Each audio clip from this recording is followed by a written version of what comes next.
Good afternoon.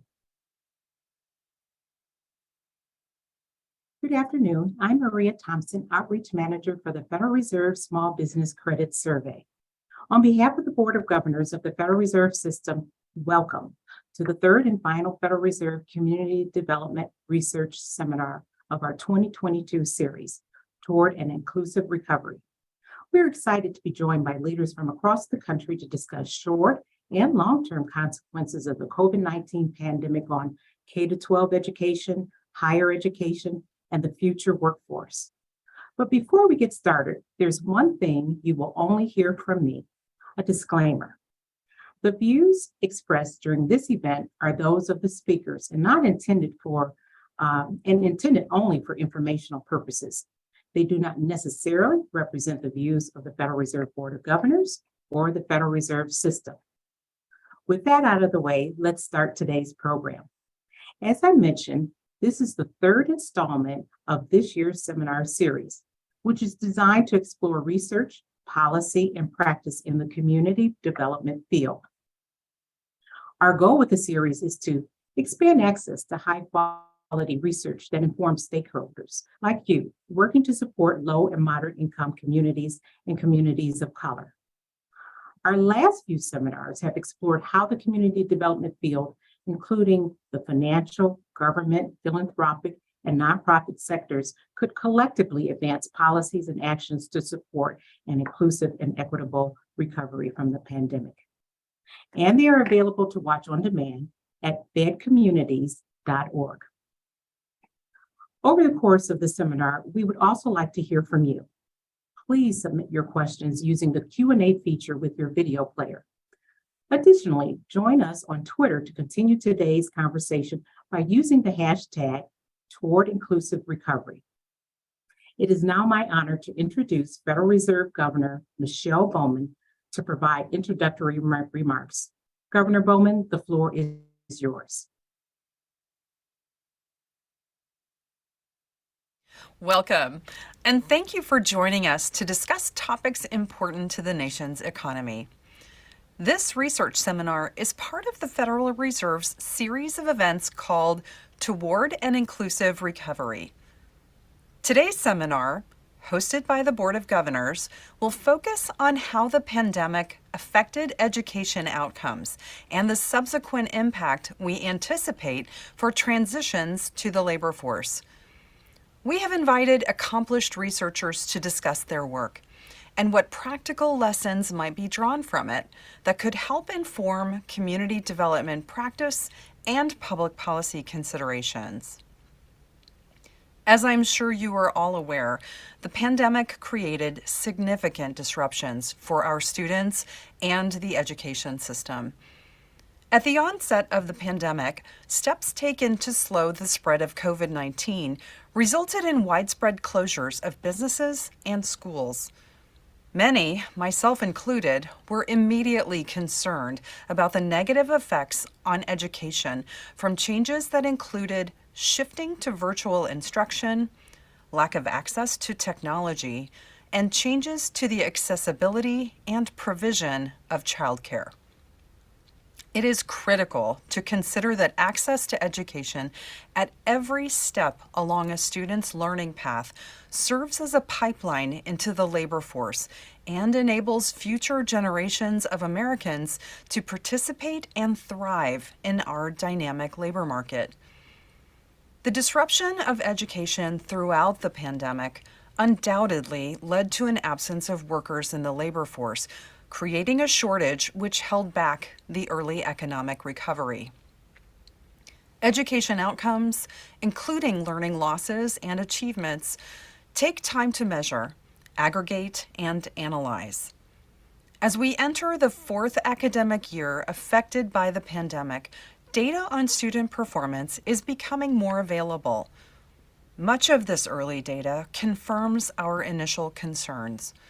For example, early test scores show that throughout the country, 9-year-olds suffered a decline in learning outcomes during the pandemic. But other data also indicate that learning losses were unequal and disproportionately affected low-performing students and low-income students. It's likely that the sudden shift to online classes contributed to the learning declines.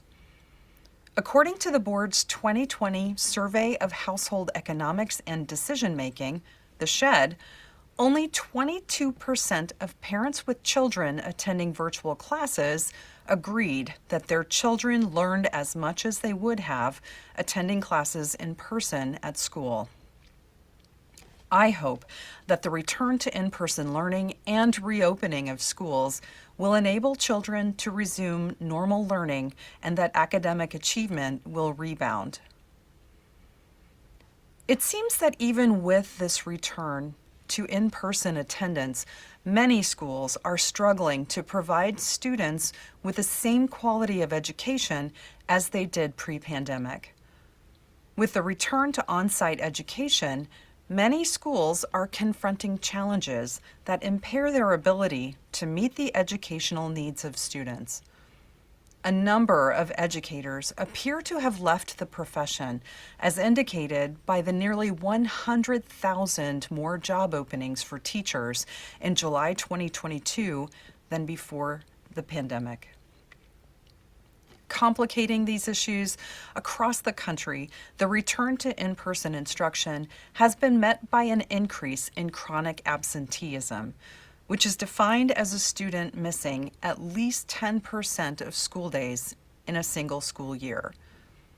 Compared to a typical school year pre-pandemic, 72% of U.S. public schools reported an increase in chronic absenteeism among their students during the 2021-2022 school year, which is a 39% increase over the previous year. Missed school typically means missed learning. So chronic absenteeism is a key metric of school performance. It's likely that these challenges will result in lower graduation rates and possibly less stable employment than would otherwise have been the case.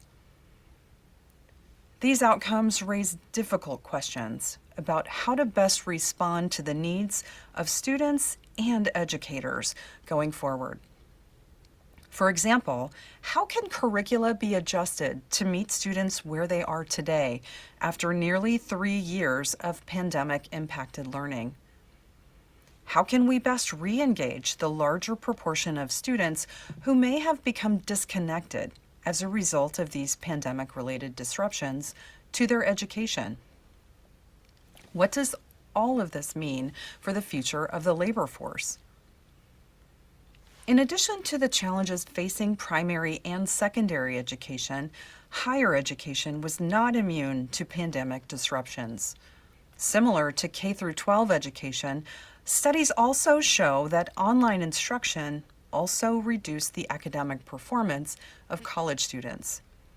In addition, we have seen declines in both college enrollment and the rate of first-year college students who continue their education into a second year. These declines are most pronounced at community colleges and open access programs. Some of this decline was due to a supply-induced shortage resulting from colleges unable to offer remote learning options for many technical and vocational programs. The reduction in these hands-on programs, such as air conditioning repair and auto detailing, had a greater impact on male enrollment and may lead to labor supply shortages for some of these skills-based professions. Education is the greatest and most effective input into the future of our labor market. In order to have the strongest possible labor force in the future, it is critical to understand and act immediately to address the educational losses that were experienced during the pandemic. I'm sure there's much to learn about how these education challenges, both long-standing and more recent, will ultimately affect the job market. That's a question of particular concern and interest to policymakers, and it's one of the most important reasons that we host events like this seminar. I look forward to hearing from the experts we have invited here today to discuss ideas to successfully and quickly address academic declines, expand K-12 education options, improve higher education outcomes, and prepare this generation to participate and thrive in the future labor force. I hope that the research presented today is useful to you in your work. Community development professionals in our audience may consider how the design and implementation of their services can be enhanced, and researchers may encounter ideas that spark new ideas for new work that can shed further light on these important topics. Thank you so much for joining us.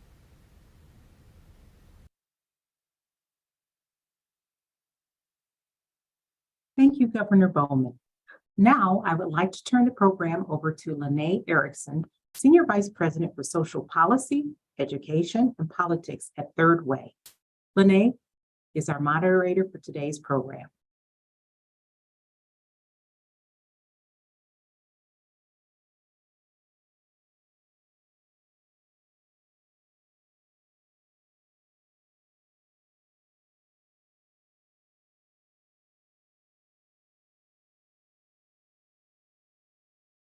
And Lene is our moderator for today's program. Lene, the floor is yours when you're ready.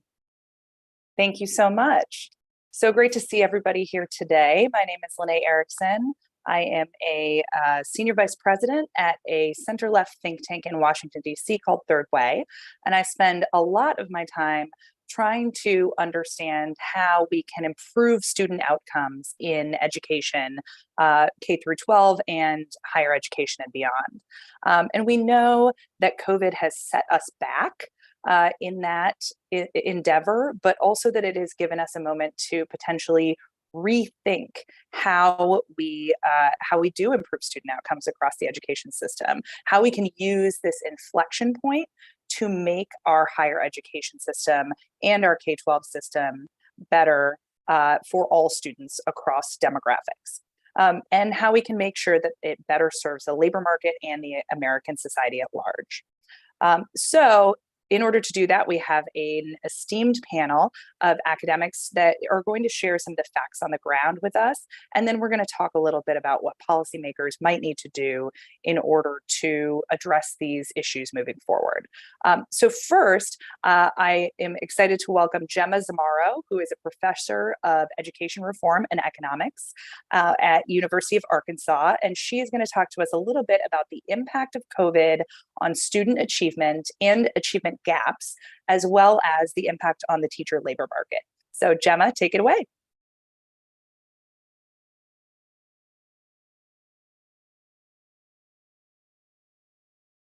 Thank you so much. Let me share my slides. Thank you so much for having me here today. I will start saying what we have been already commented, that the COVID-19 pandemic has had a big impact in students' academic achievement.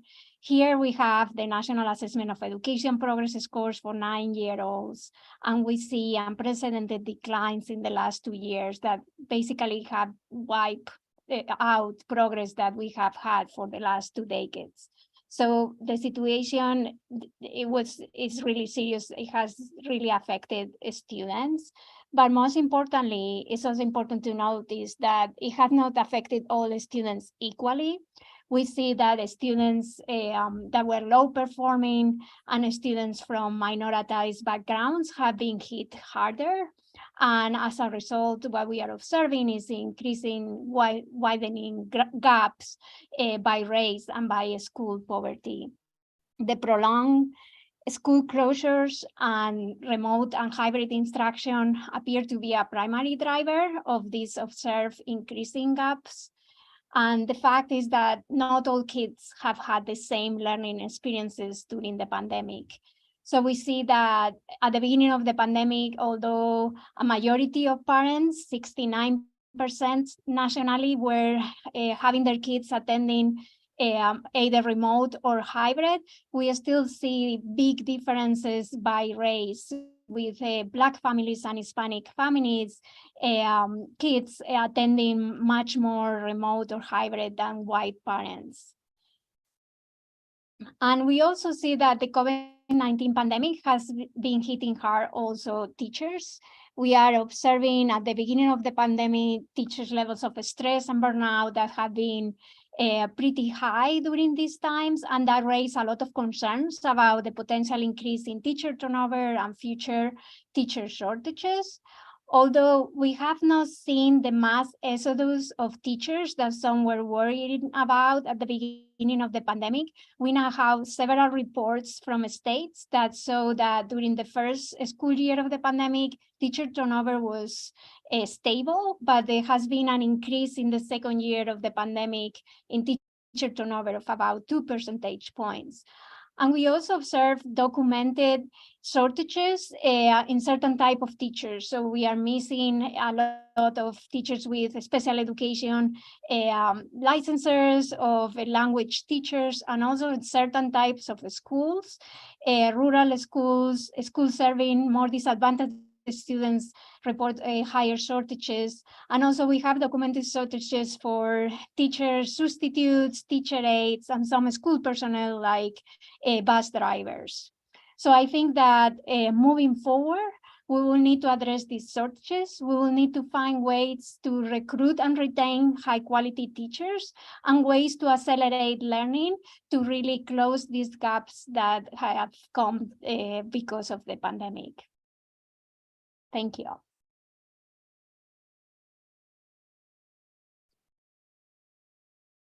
Thank you so much, Gemma. That was a great start. And next, I'm going to hand it over to Diane Schanzenbach, the director of the Institute for Policy Research and professor of education and social policy at Northwestern University, who's going to talk a little bit about the impact that COVID had on students more broadly, on attendance, on mental health, hunger, and other challenges, as well as the investments that we have made over time to deal with those challenges and what that future money flow might look like if we do head towards a recession. Diane, take it away. Thank you so much. We're still trying to understand the effects of COVID on children's education and their development.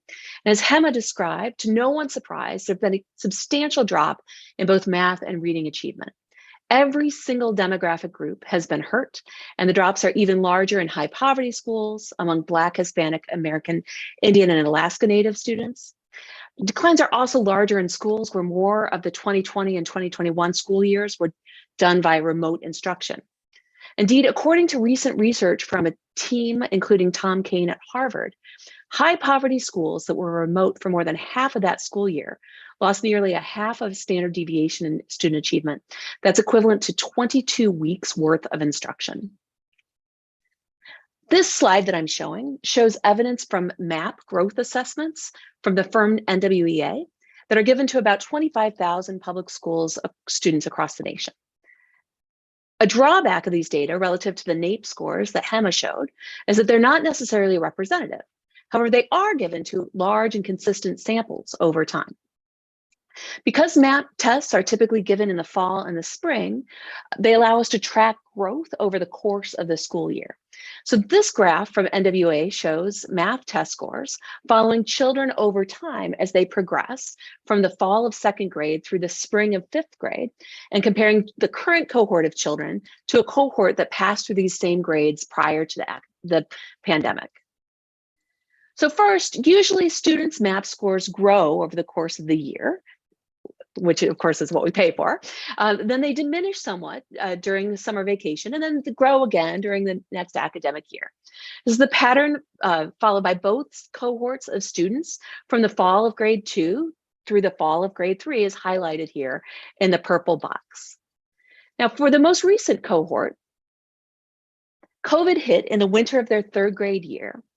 By the fall of fourth grade, they had fallen about 1/6 of a standard deviation behind a pre-COVID cohort that's comparable. That's a loss of about 8 weeks of learning. But by the end of that year with a lot of variation across schools in terms of how much in-person learning occurred, on average, they had cumulatively lost more than 1/4 of a standard deviation in terms of math scores. That's about 14 weeks of learning.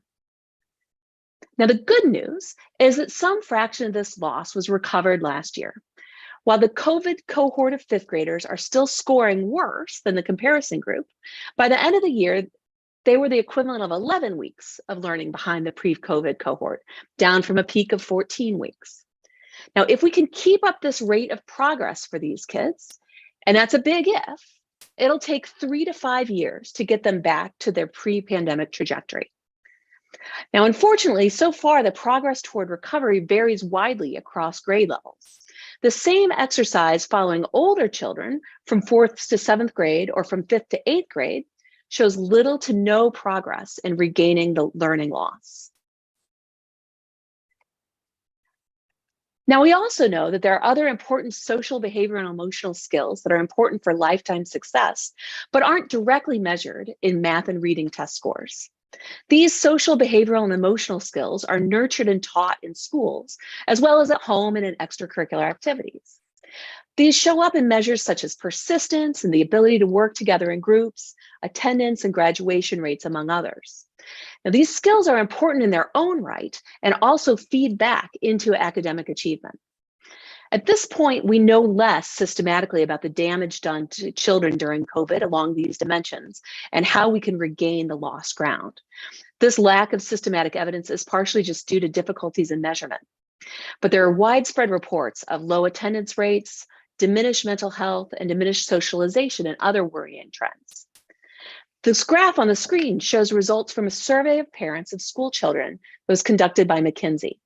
The good news, as you compare the gold bars to the green ones, is that parents have become less worried about their children as things have returned to a post-pandemic normal. The share of parents reporting that they're extremely or very concerned about their children's academic performance, their school engagement, and their mental health dropped from spring to fall last year. But the bad news is that concerns are still substantially higher than they were prior to the pandemic. Comparing the blue and green bars, across the board, these are up between 5 and 7 percentage points, depending on the domain. Now, it's in our economic interest to do what we can to remediate the academic and developmental damage done to children during the pandemic. Work by economists Eric Hanishek and Ludger Vosman estimate that the damage to test scores that has already been done will result in lost productivity to the United States economy on the order of $14 trillion over the next decades. Now, the good news here is that COVID relief funds are being spent to mitigate learning losses. According to Future Ed at Georgetown, more than half of districts and charter schools surveyed plan to spend COVID relief money on opportunities to expand learning through summer learning, after-school programs, weekend classes, or extended calendars. Many schools also report spending on tutoring, instructional materials, and assessments. Now, all of these approaches have substantial evidence behind them, supporting their potential to boost learning in the direction of recovering. But in all honesty, we don't have any tools in our toolkit that can close a gap of the magnitudes that we've seen in just 1 or 2 years. It's going to take sustained effort over many years to remediate the damage, especially in places that experience the most profound learning losses. I am concerned that our collective will to remediate the damage will falter before we reach the finish line. And I'm especially concerned about this if we in fact dip into another recession. It will take sustained additional resources, both financial and human, to reverse the damage done to children's education and development during COVID.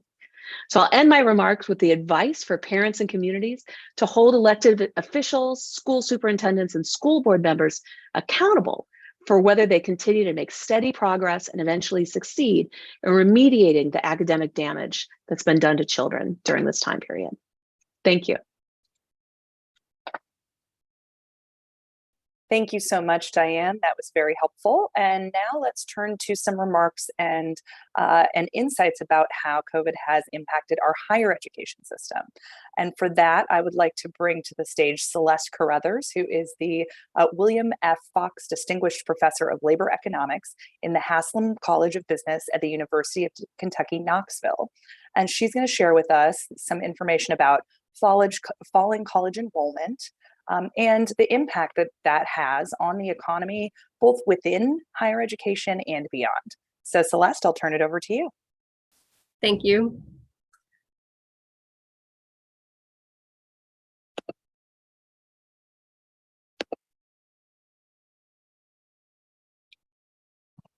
All right.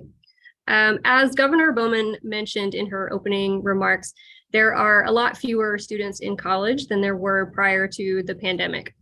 So between fall 2019 and fall 2021, college enrollment overall has fallen about 5%, fallen 13% in community colleges, although the slide in community colleges was softened a bit last year as enrollment partially rebounded among older students. And it's too soon to know if enrollment this year has continued to fall or has started to tick back up.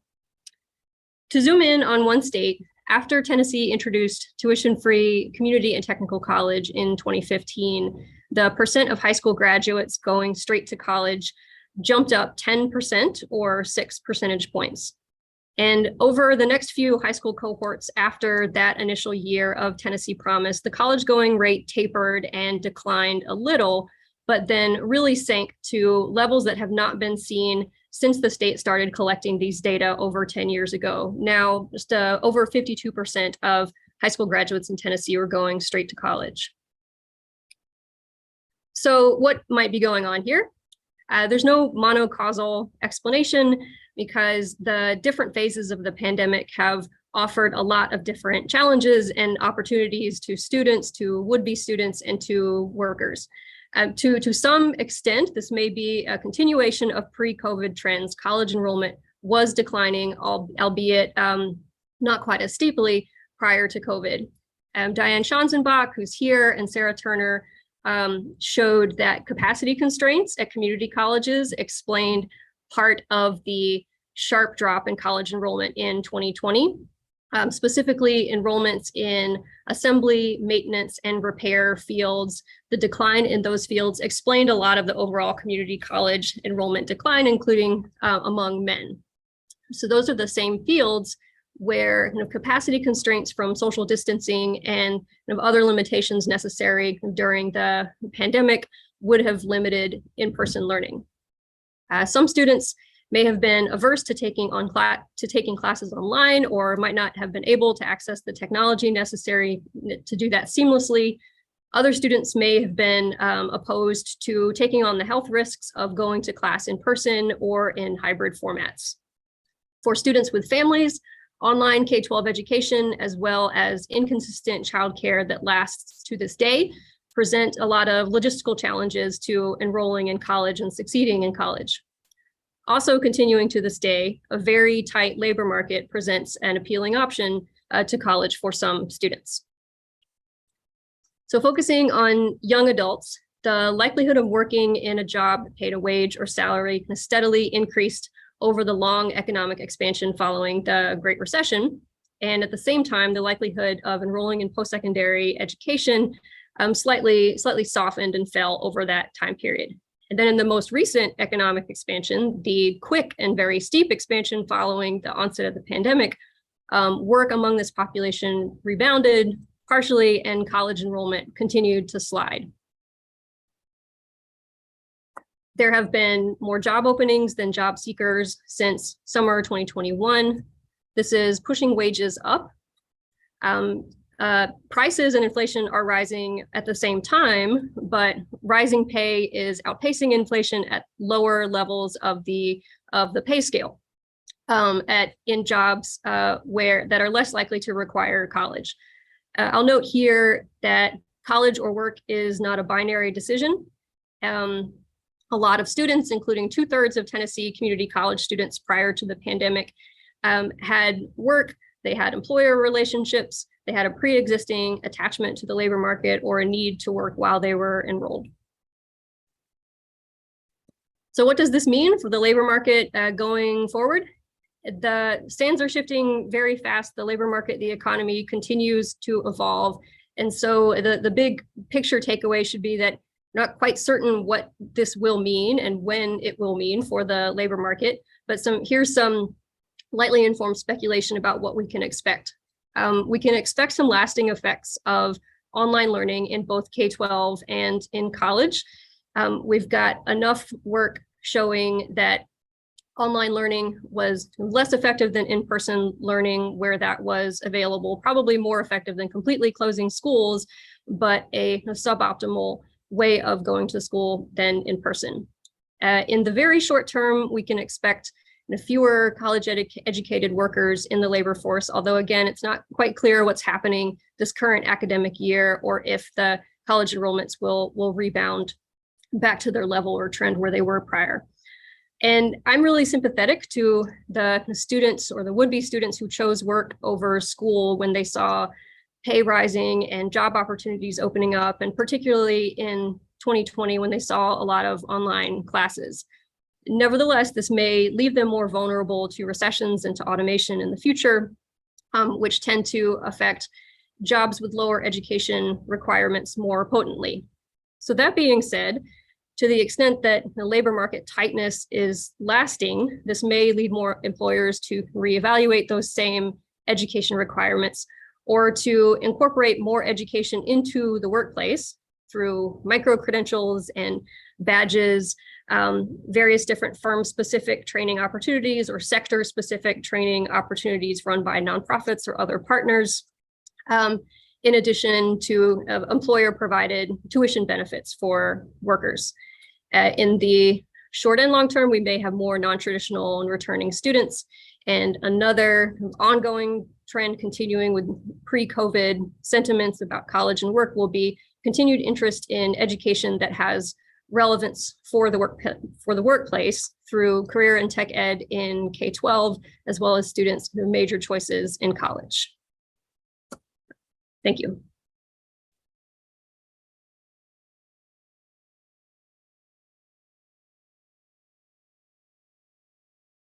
Thank you so much, Celeste. And for our last presentation, I'd love to turn the stage over to Raj Darolia, who is the Wendell H. Ford Professor of Public Policy at the Public Policy and Economics School at the University of Kentucky.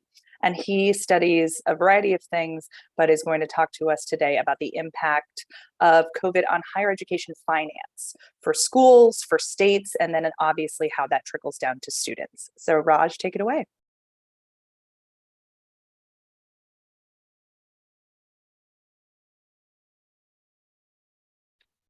Great, thanks, Lene, and thanks to the group for having me today. So I'm going to be talking about some consequences of the pandemic for a handful of topics within post-secondary finance. There's going to be kind of two main themes that will spread across the things that I'll be talking about. One is that a lot of the issues that have really hurt institutions and students related to post-secondary finance and the pandemic were already simmering before the pandemic hit. And so, some people will say that this is just really accelerating issues that we've already seen in the past. And then the other thing is that when we think about both how the pandemic affected students and institutions and also recovery from that going forward, it's really going to be distinct depending on the type of student. And so what we're going to see is that we expect the impact and also the recovery to really follow what we might think of as like a K-shaped recovery, where those who were already advantaged have a lot of advantage that will accelerate their recovery out of the pandemic, and those that weren't will continue to have further struggles. So first, let's talk about institutional financial health. And so as I already mentioned, a lot of the issues related to financial health for institutions, post-secondary institutions, were already present before the pandemic started. So you can think about that as smaller high school cohorts, questions about the value of higher ed, institutions needing to discount tuition rates at high rates, households and their students in their households having reduced ability to pay, and just generally less public financial support relative to the prices that institutions charge. So the COVID pandemic certainly accelerated many of these crises, but as I mentioned, one way we can think about it is that the rich got richer and the distressed continue to face increasing challenges. Part of this is because when we think about the supports that were provided during the pandemic, they really were helpful in keeping state higher education budgets and institutions afloat. So we have examples like stimulus funds, which is what most people think about when we think about pandemic supports, but other conditions also really advantage certain advantaged institutions. So for example, low costs of credit. So institutions with better credit profiles were able to refinance a lot of their debt at very low rates, or there were kind of soaring endowments over this time period as well. But to take advantage of that really was something that was restricted to those institutions with really strong endowments. So we can think about this as, as we come out of the pandemic, for institutions that already had a lot of advantage, again, strong credit, ability to recruit students, large endowments, they weren't actually hurt as much as we might think. But for other less advantaged institutions, these kind of stimulus funds and other supports were really helpful in keeping institutions afloat and helping students persist. But this is less likely to abate, persistent trends that are going on. And so I'll just mention one prediction about revenue by one of the co-organizers of this session, Doug Weber. Him and his co-authors, they estimated revenue loss by different institution type. And the main takeaway that I derive from their work is really that, the large sort of selective, especially publics and privates that already had big, robust student bodies, they're going to get hurt a little bit from the pandemic, but not nearly as much as smaller institutions, HBCUs, and some minority serving institutions. So just to illustrate this a little bit further, this is a graph from a Seattle Times news article, where they show that, from 2019 to 2021, in the state of Washington, enrollment across all the institutions dropped 7%. But if you look at the flagship, sort of the most selective institution, public institution in the state, they actually stayed about flat, maybe even a very small increase in students. But there was a loss of enrollment of up to 30% at some of the less selective, less elite institutions. And so what you can really see here is that puts a lot of financial pressures, especially on certain institutions. Turning now to state appropriations for higher education, one thing that was unique about the pandemic, I'm going to direct you to kind of the top right corner of the slide first, is when we had prior downturns, we saw sort of this phenomenon where enrollment would increase as the job market, the labor market, was looser and students were trying to reskill. That led to an increase in tuition revenue, and because economic conditions were bad, state funding declined. We actually saw the opposite of that in this pandemic. So enrollment declined, tuition revenue declined, but there was actually a lot of support in state funding, and I think that's obviously part of the story as to why maybe in higher ed, at least for institutions, the pandemic wasn't as damaging as it could have been. So just looking at kind of the overall trend here, since 2012, we've seen appropriations from state levels. This is an aggregate, and there's a lot of variation across states, both in total and per student increase since 2012. Now, this is still lower than it was, the pre-2001 or pre-2008 recession levels. And the other thing that has happened in recent years is that we see that the share of higher ed funding has started to shift somewhat from general operating allocations to institutions to more of it going to students directly in the form of different types of aid program. This actually can have some implications for equity and along the sort of K-shaped recovery that I mentioned before. So in many ways, this is great because it gives students more choice of where they want to go.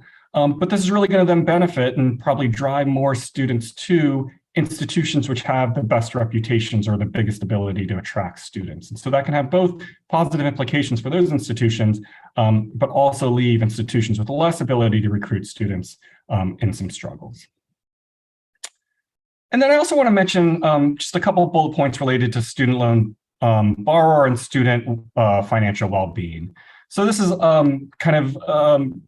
enabled by some really good work that folks from, for example, Trellis Research, but also the Federal Reserve Bank of Philadelphia and New York, CFPB have been doing to really try to understand, using surveys, the plights of students and student borrowers.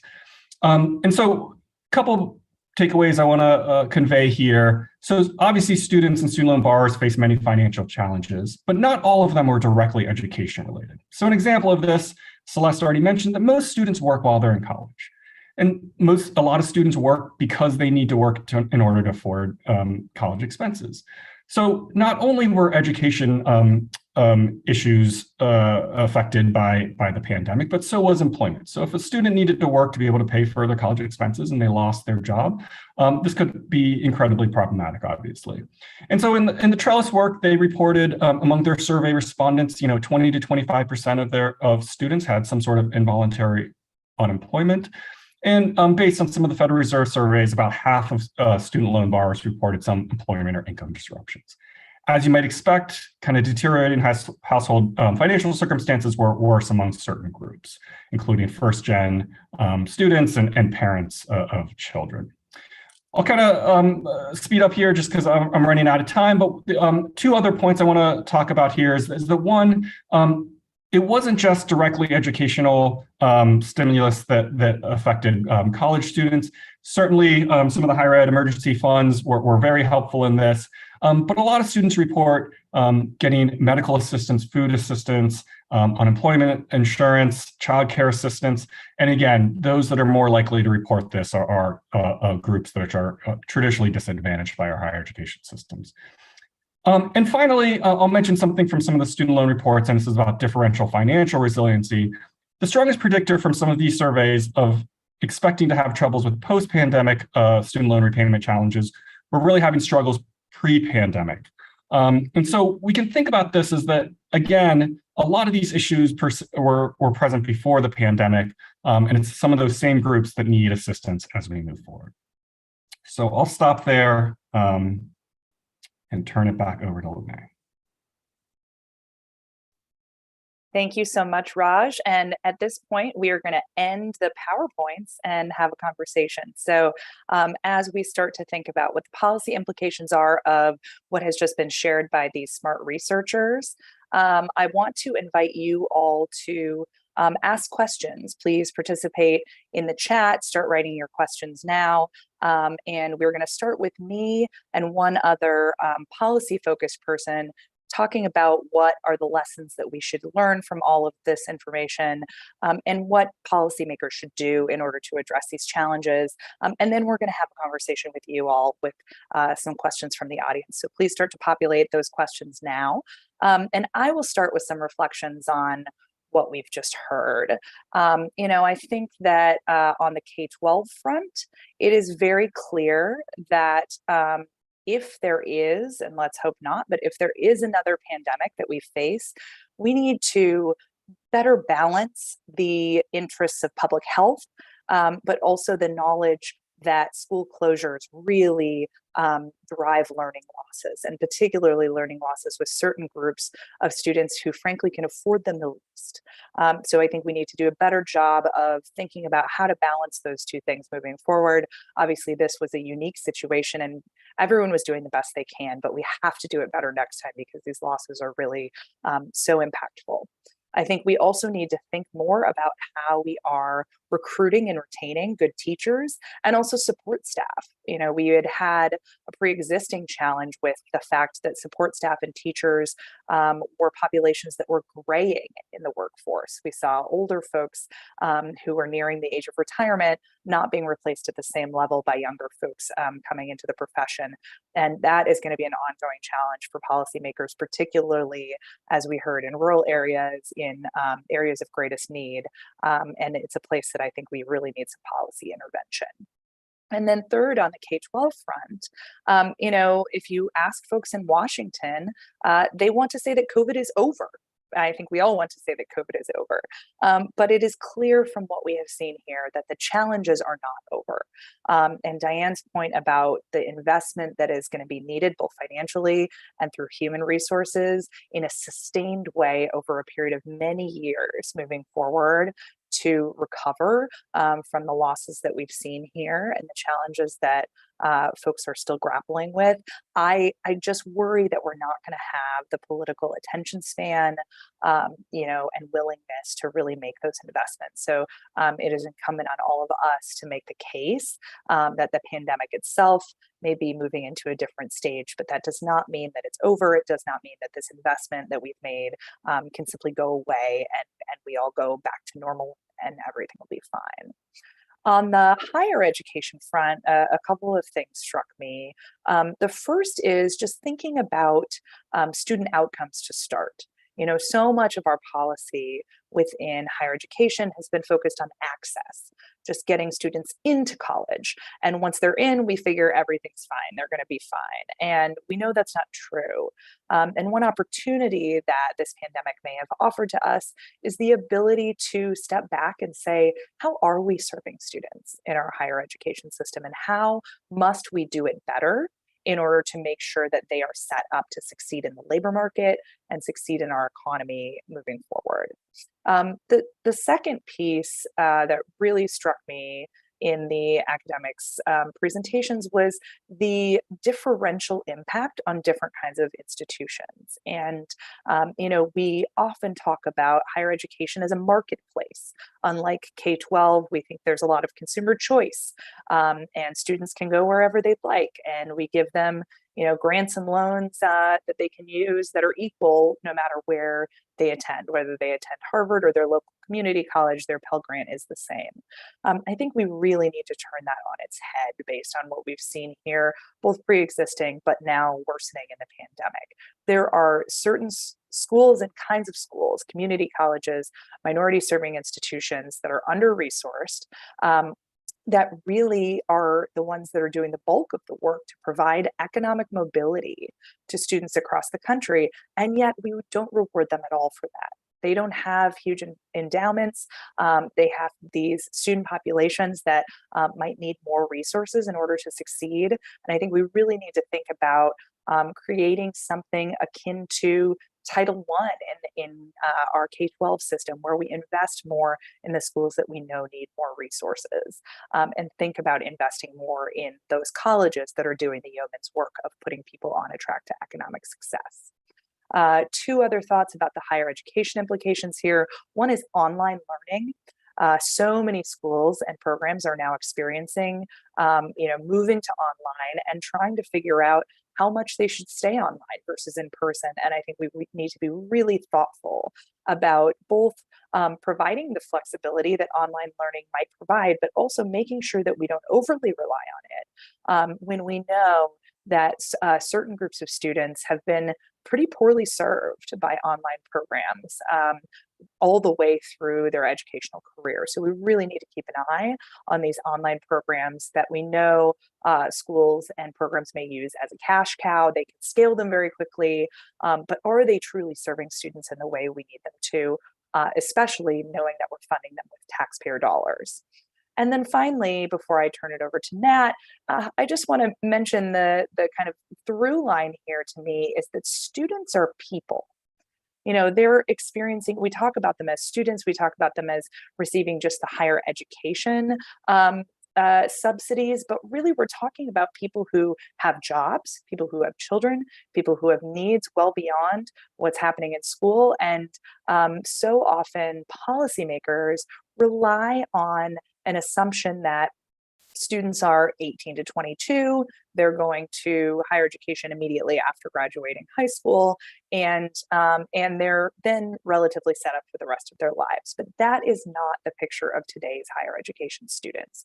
We really have, in fact, the majority of folks attending higher education in this country do not fit into that category. So policymakers are going to have to think about students in a more wholesale way and recognize that serving them means serving them as a whole and not just as, just in terms of their higher education. So with those thoughts, I am going to turn it over to Nat Melkus, who is the Senior Fellow and Deputy Director of Education Policy at AEI, the American Enterprise Institute. He and I very frequently talk about higher education and K-12 policy in Washington, D.C., and so he may have some different perspectives. So Nat, I'll turn it over to you. Thanks, Lene. And this is a great panel so far, and I'm really happy to be here. We've tackled some pretty big issues and quickly. One thing I want to note is that much of what we know now is seen through a glass darkly. And that's because we have some pretty serious data vacuums.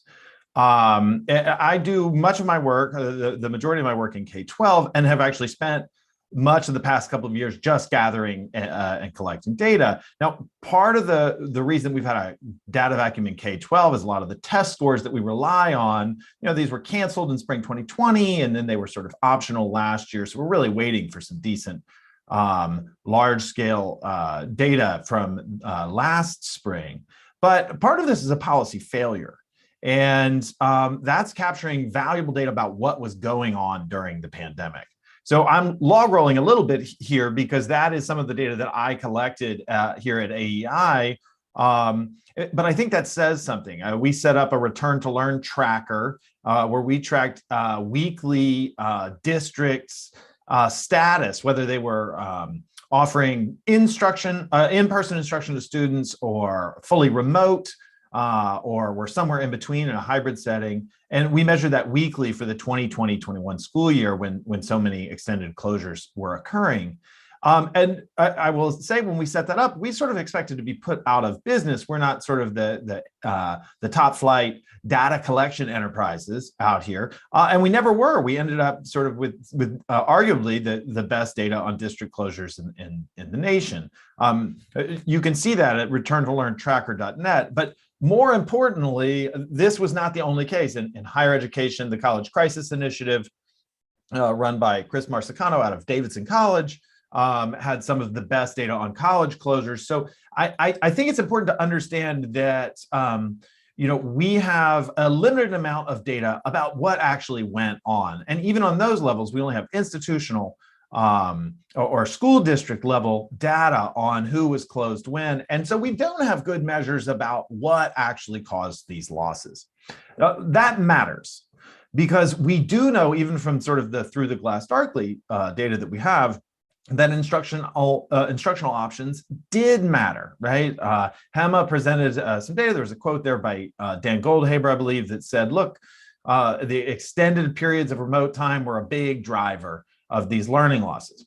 And we sort of know that, but they were not only big drivers of learning losses, they were big drivers of enrollment differences across districts. And I don't think that we need to bring this you don't have to bring it to the point of relitigating the closure debates that we had, although you could also argue that there's some litigation due there. But I don't think that we can ignore them. Look, this was the driver of much of the aftermath, the consequences that we're going to see in K-12 education, and that we're going to be dealing with for a long period of time. So even as Tom Kane, who's dealt with this stuff, has said, look, you can look at these school closures as a bill that we paid for public health measures or extended public health measures that some districts took. But the important thing is not to ignore that bill. It needs to be paid and not be put on the back of students. So as far as returning to normal, I also think that it's important what time span we view these things in. In K-12, a lot of the things that we were measuring were district closures, and then we measured masking and things like that last year. But from the surface level, the observational sort of district level characteristics made it look like schools were back to normal. But when we look underneath that at some survey data, we see pretty strong indications that last year schools were not back to normal.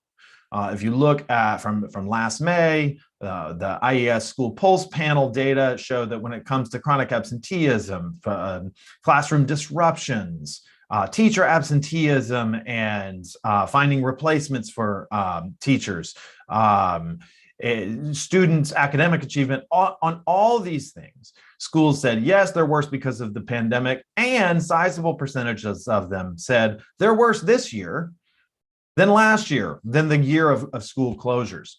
So I think it's not safe for us to think, well, we're in a full-scale rebuilding mode right now. I think a lot of the things that we're working on to get to recovery are relearning sort of the grammar of schooling, the habits of schooling that sort of produce these things. Now, this can, in my circles, you hear some sort of happy talk from the folks that want to say, well, we should reinvent schooling. This is an opportunity to reinvent schooling. And other folks like Tom Kane that I mentioned will say, look, returning to normal is not enough. We need to do better to get this recovery. And while I agree with some of the sentiments about those, I do think that returning to normal, or at least some proximal status like pre-pandemic normality, is necessary, but not sufficient for what we need to do. And I think that a lot of schools, districts, and policy environments need to look to that.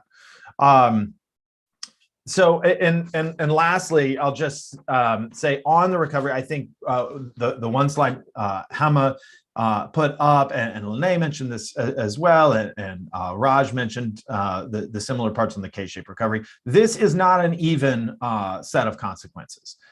These have hit disadvantaged groups disproportionately. They're going to have a harder time recovering. And part of that is that many of those disadvantaged groups were in places, at least in the K-12 world, where closures were longer. And not only that, but the work by Goldhaber and Kane has shown us that not only did they get a higher dose, but they suffered disproportionately worse per dose. So there's sort of a double down effect. The last thing I'll say is, again, on the K-12 level, for once, we have the money. Congress sent out $190 billion to school districts for recovery efforts. There's a short clock on that. It needs to be decided how to be spent in less than a year, or in less than 2 years, rather, by 2024. And that's $190 billion on top of a $700 billion annual sort of current operating expenditure. So that is quite a deal of money. I think that what is important here is that, again, we're seeing through a glass darkly here. We don't know how much of that has been spent, and we certainly don't have a very good idea of what it's being spent on. And that means that we're leaning really heavily on 13,000 different school districts to use those funds appropriately to identify the students that are most in need of help, to target interventions to them and convince them that you need to engage in these interventions. And that, I think, is the path to recovery. And I am worried that that is a tough job. By no means should that be dismissed as easy. But there's not the guardrails that I'd like to see around that to give us some assurance that the recovery is going to happen as well as it could, given the resources that we've committed to it. And Lene, I think I will leave it there.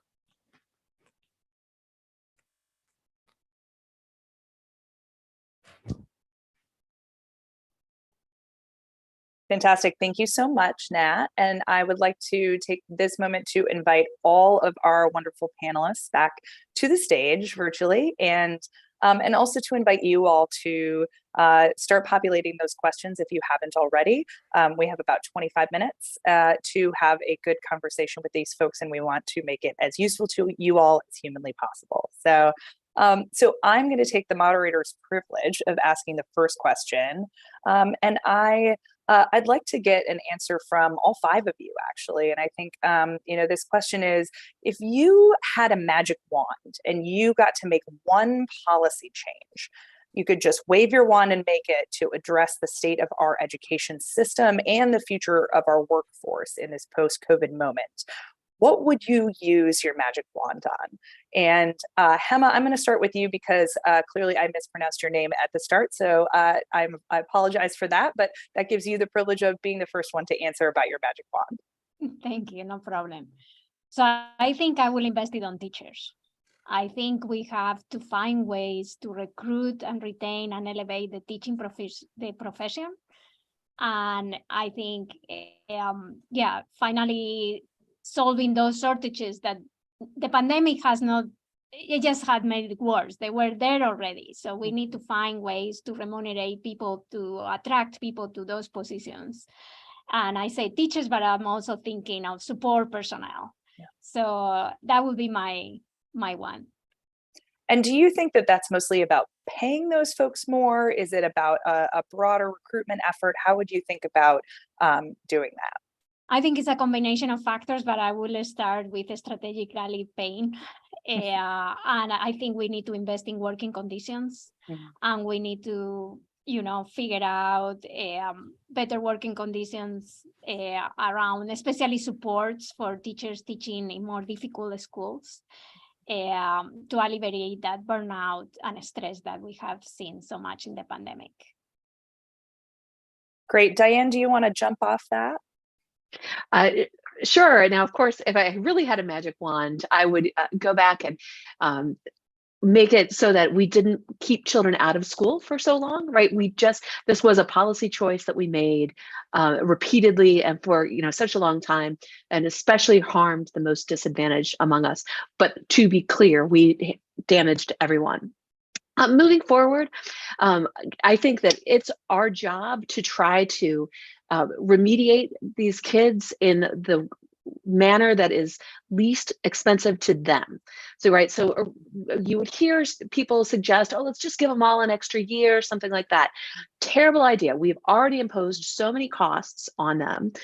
We need to use our time better, use these wraparound services like tutors, maybe a couple extra years of, weeks of the school year, et cetera.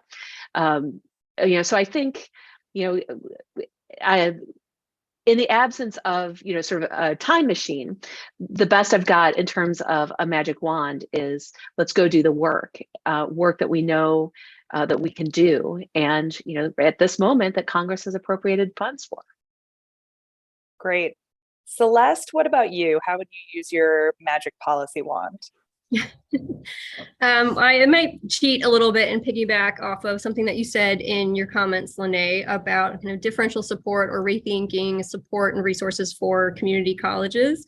Community colleges serve every kind of student, people who have lost their jobs and are kind of reskilling or upskilling and looking to go into a new industry.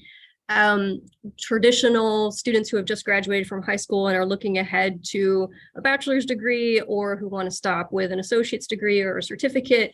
High school students enroll in community colleges through dual enrollment. That's an important part of career and technical education programs.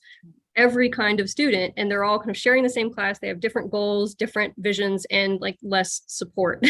And it's an unfortunate equation. And I think that yeah, it's the bridge between K-12 college and the workforce, and we could do more to shore it up.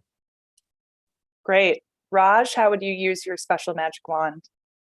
I think the stock answer is supposed to be I would grant myself 100 more wishes, but I'll say that my first response was actually going to be very similar to Celeste, in that we need to make investments in education, especially in community colleges. I think one thing a part of this is like really making it simplified in a way that is like understandable for folks at the front end, and not create really complex systems.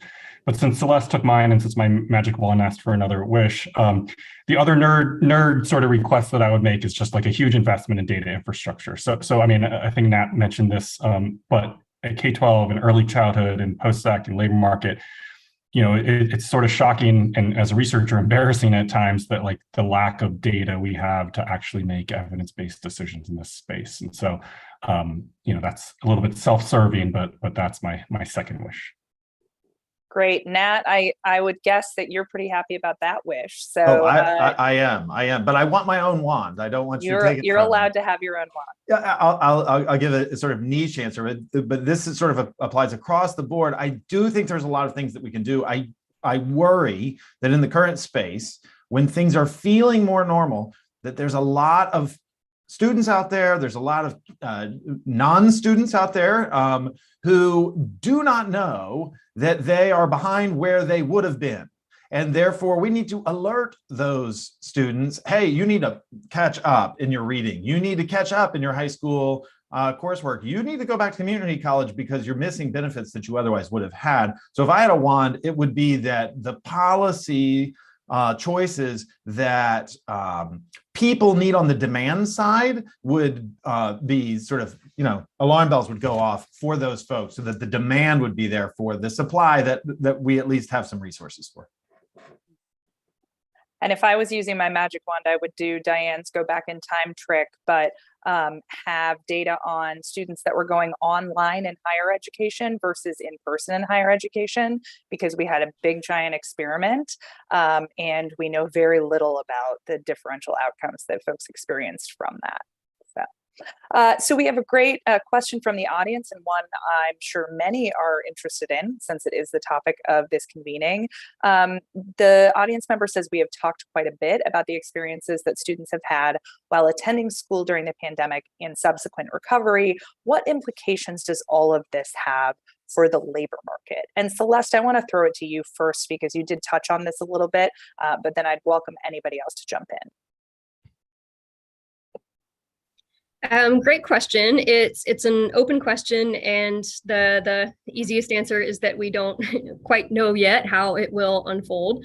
But I mean, certainly in the short term, the labor market and employers and students who want to go work for themselves are going to kind of see the effects of learning losses, and from the time that they spent online and the things that they missed while they were online, or while they were taking time off from school if they didn't go to college and may have otherwise.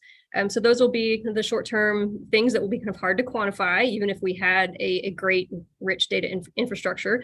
We won't quite have a sense of the kind of knowledge and skills that people are not taking into the workforce that they would have otherwise, had we had, in the world where the pandemic it didn't happen, or that everyone was able to attend in-person school safely.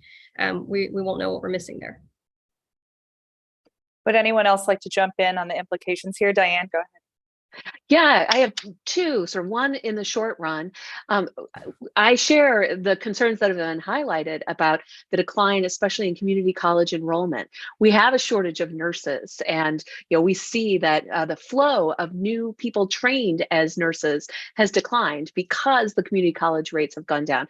Similarly, in that work that I did with Sarah Turner, we saw that there were fewer people being trained in assembly, repair, and maintenance. That meant we had fewer HVAC repair people. Just at the time, we were all understanding how we wanted to sort of differently blow air through our our buildings. But then speaking about the long term, I mentioned that $14 trillion calculation that Hanishek and Boseman pulled together. There is lots of evidence that test scores translate into life outcomes in terms of higher productivity, higher wages, better real life outcomes in terms of, well, wages, of course, are a real life outcome, but in terms of health outcomes and marriage rates and home ownership.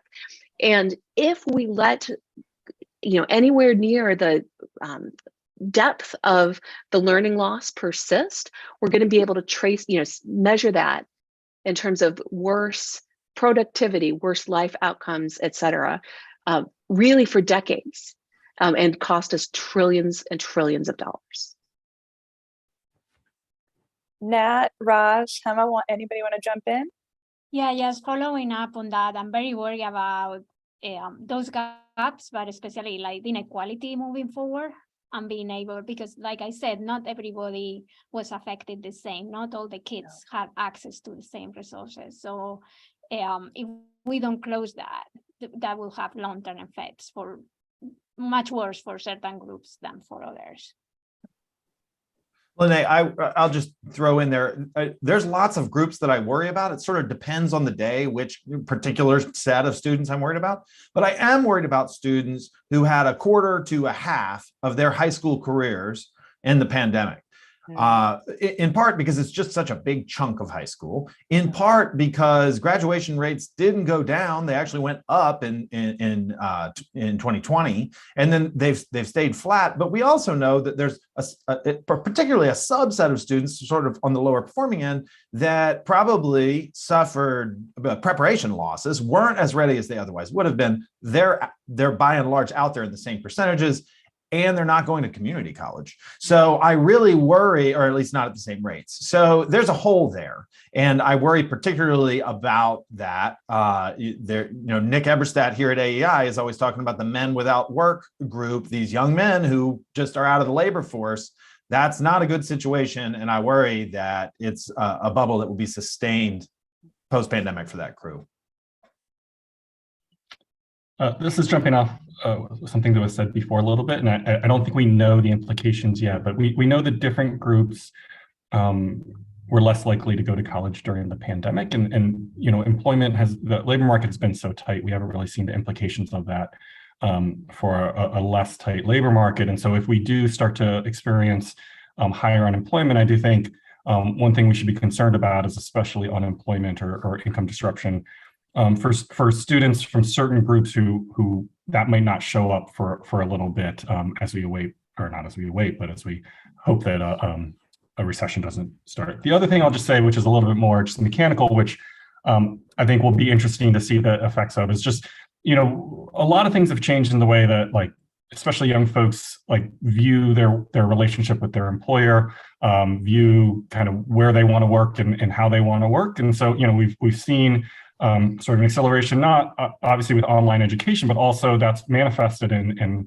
kind of preferences for online and remote work environments. We've seen sort of reservation wages increase as well, as people have decided that, they're not going to be so beholden to their employers and want more worker power.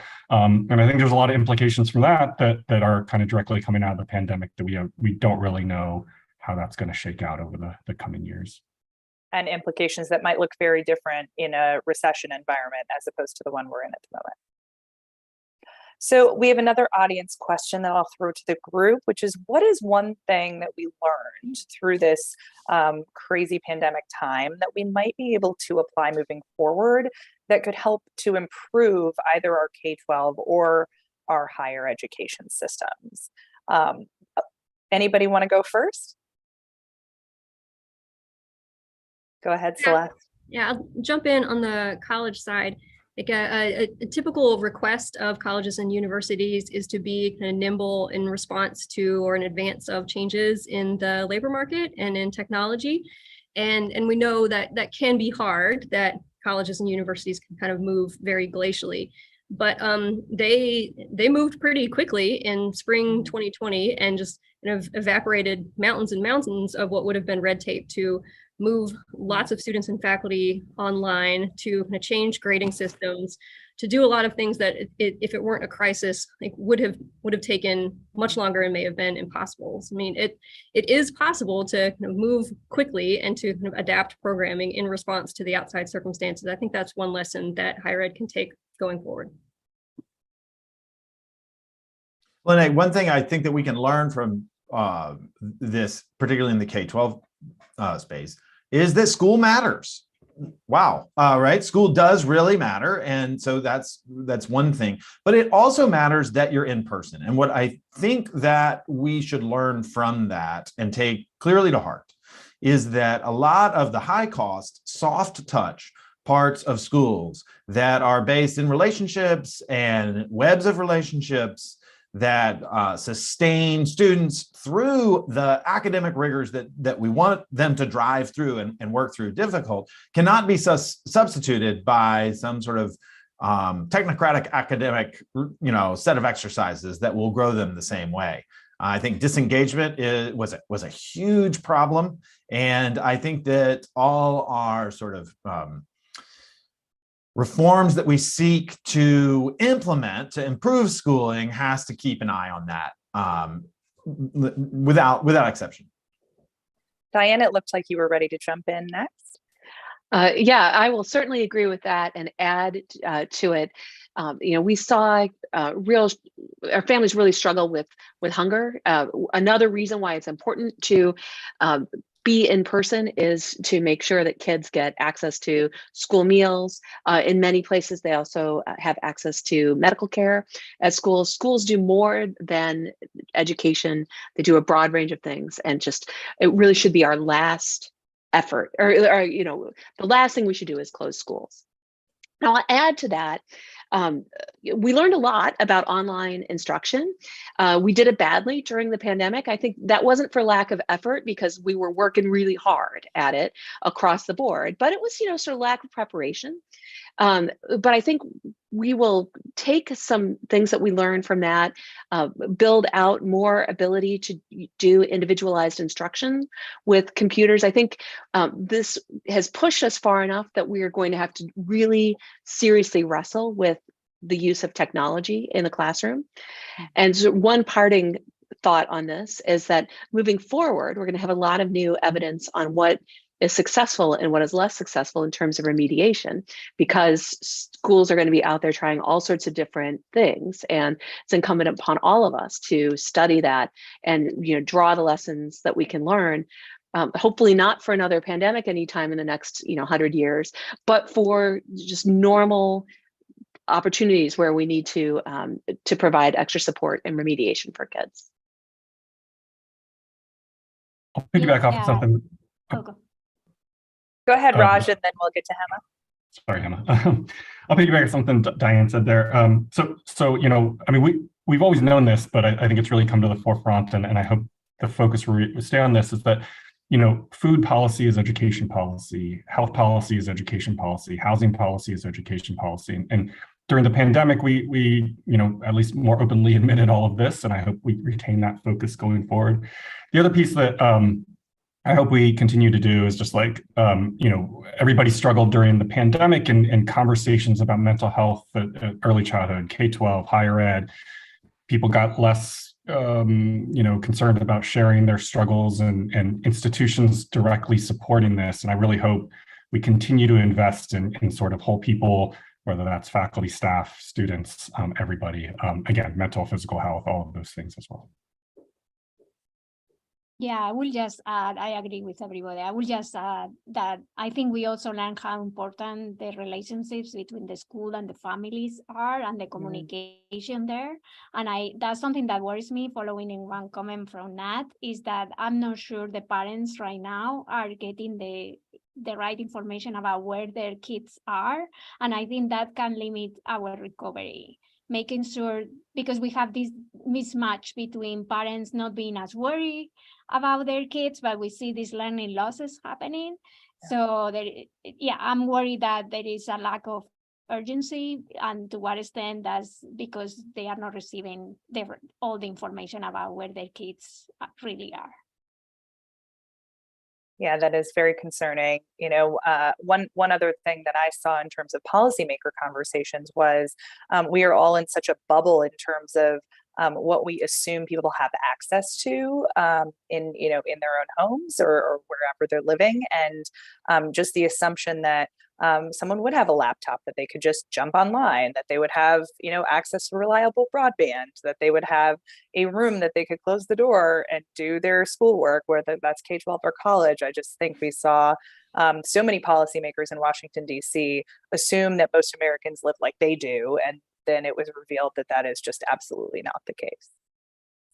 So we have another great audience question. Given that we will likely have limited resources, if we are going to be focusing on certain age groups, or I would add certain student groups for interventions to help them catch up, which ages or groups would make the most sense to focus on with those resources? Emma, I was going to start with you because this was a piece of what you started talking about. Yeah, so we saw that certain groups have been more affected than others, and students from minoritized backgrounds, students in low-income communities have been hit harder. But also when we think about ages, I think the results, the data that is coming up is suggesting that the youngest kids are recovering faster than the middle grade kids, and also, like, if you think high school kids, that not suggested they have less time to recover. So I think we should maybe focus on those that are already farther in their education, because yes, they will have less time also to catch up and recover, until they have to start paying for whatever their education is moving forward, and then go into great debt in order to remediate those problems. Diane, I'm sure you have thoughts on this. I mean, I agree that, if we're forced to make a decision, I was trying to think, who do I love best? Which of my kids do I love best? I'm not sure. But I mean, we did so much damage, and it's just incumbent upon us that we have got to make investments all across the board. I think the investments are going to be more costly and more beneficial to the groups that Hema suggested, and I agree with that. But there is no corner of education that does not need some remediation at this moment. Well, if I can can I deny the premise of the question? You think there's unlimited resources coming from AEI? That wasn't what I was going to say, but I was going to say that rather than think about it as particular groups, I really think there needs to be a stress, particularly in schools, in K-12 schools and districts, on look, we know, we don't know. We know the types of students, but teachers on the ground should know. Good teachers know who is behind. They know better than other parents. A lot of parents are saying, well, they're getting B's, they're getting C's, that's probably okay. Well, it may not be okay. We've seen great inflation, we've seen lots of things. So I think it's really incumbent on the districts to some degree, but it really doesn't matter what numbers the district emails home to parents, because parents don't care about those numbers. But if there are teachers who have, who this month have that conference, that midterm conference where they're like, your child is dangerously behind and we have work to do. That is the kind of communication that we desperately need right now. Hema was mentioning this. Dan Goldhaber talks about this all the time, and I can't echo it enough. I mean, I think those are the people that we need to hear from. And I know teachers are tired. They've had a rough couple of years, but we don't need them any less. We probably need them more right now, while we have sort of those resources to bring to bear in so many places. Raj and Celeste, I'm curious how you think about this within a higher ed context. Are there certain states of students along that pathway of higher education that we need to be concerned about the most?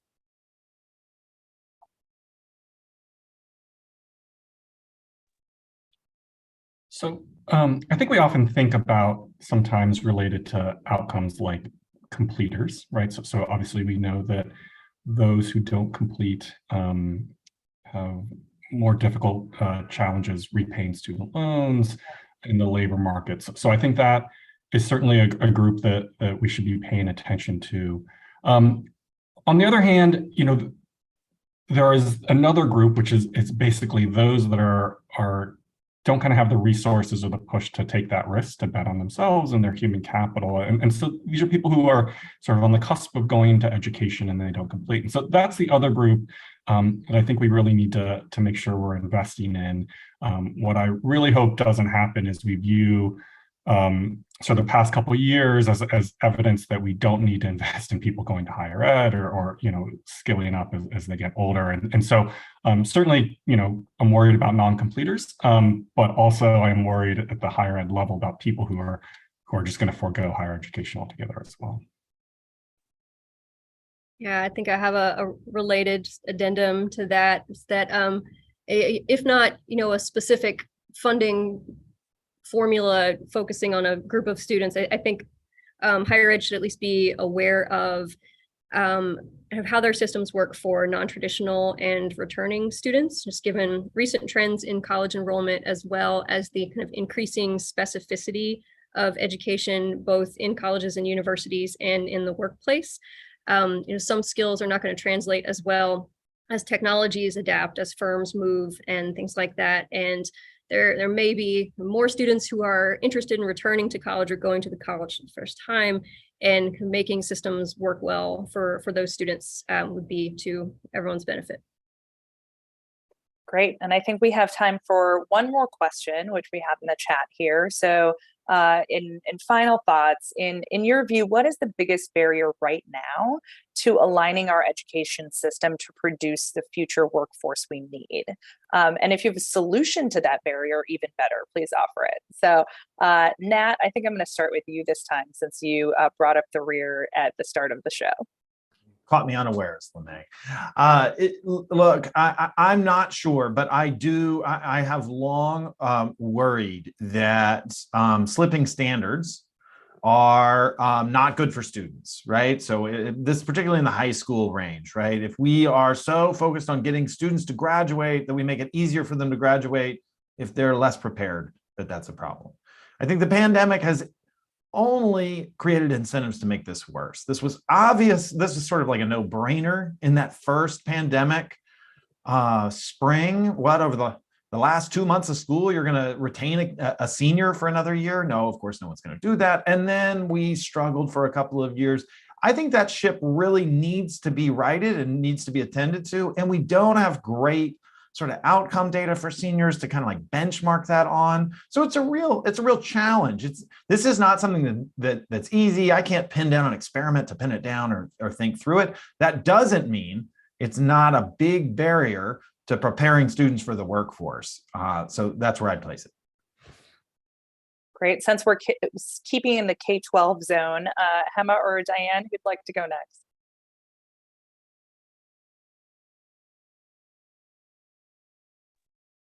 I want to talk about higher ed. So Hema. Okay.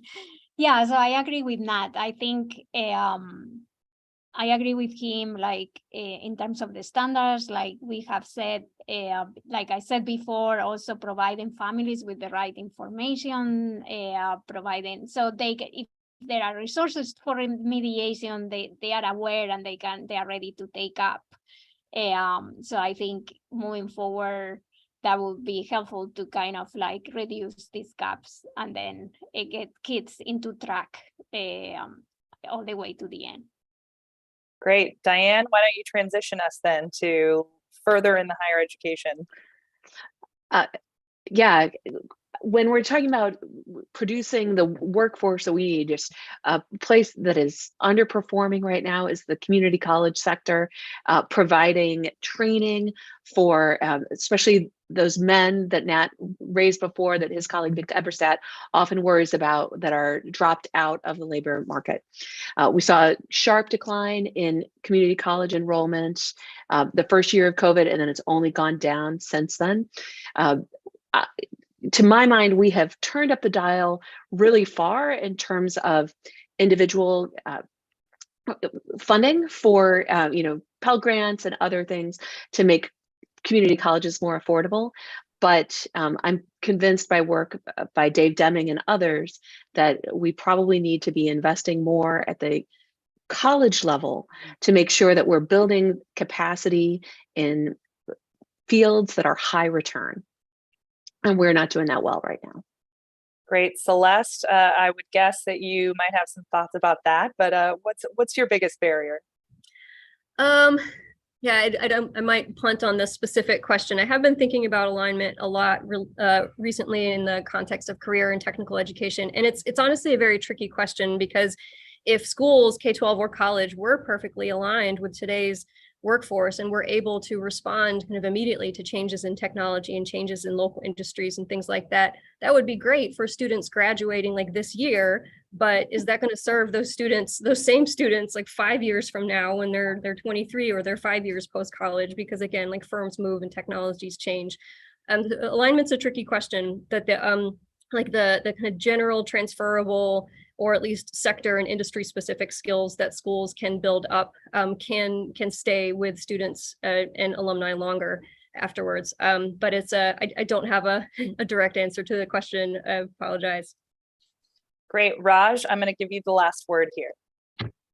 Thanks. Yes. So kind of to Celeste's point, I mean, I think we really need to balance this like emphasis on like employer specific or like specific industry skills with investing in general skills that benefit everyone, right? And so, there are more immediate returns to like really employer specific skills, but then there's longer term, broader returns to investing in critical thinking and all these other things that we kind of, for whatever reason, seem to not want to invest in nowadays.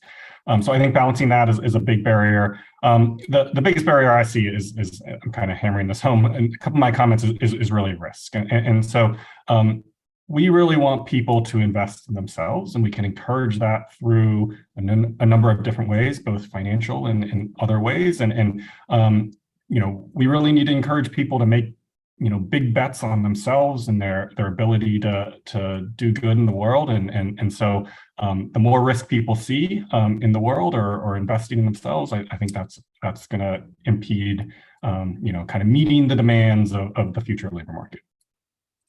Yes, thank you so much. This has been a great conversation, and it is my privilege now to turn things back to Maria Thompson to take us across the finish line. Thank you. And thank you to today's presenters for sharing your time and expertise with us. And to all of you who joined us for this critical conversation. You are a big part of the conversation, and we want to know what you think. So following this event, we will share a link to a post-event survey. It'll only take a few minutes to complete, and we will read every response. This concludes our 2022 Federal Reserve Community Development Research Seminar Series focused on an inclusive recovery. We hope you'll join us for future events, including a Connecting Communities webinar on December the 1st, and focused on putting the Community Reinvestment Act to work in your community. Visit fedcommunities.org for details. With that, thank you again and enjoy the rest of your day.